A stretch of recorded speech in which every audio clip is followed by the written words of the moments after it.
To jama'a, mabiya nan shiri mai suna a duniya, sannan ku da arzikin ƙara kasancewa da mu a wannan lokaci mai albarka. Da fatan an yi sallah lafiya.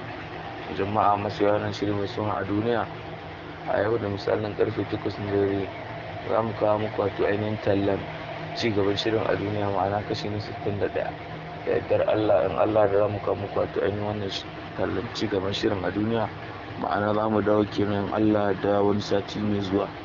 Da Allah ku danna mana alamar subscribing, domin danna alamar subscribing shine kaɗai zai ba mu ƙwarin gwiwa wacce za mu ɗaura muku shirin da zarar mun samu damar ɗaura muku shi.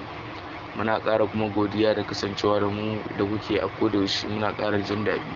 Don Allah ku danna mana alamar subscribing a wannan tashar ta mai albarka wacce za mu ɗaura muku sabon shirin da same shi domin ya amfanar da ku.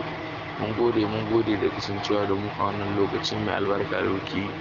Mun gode da kasancewa da mu, dauke masu.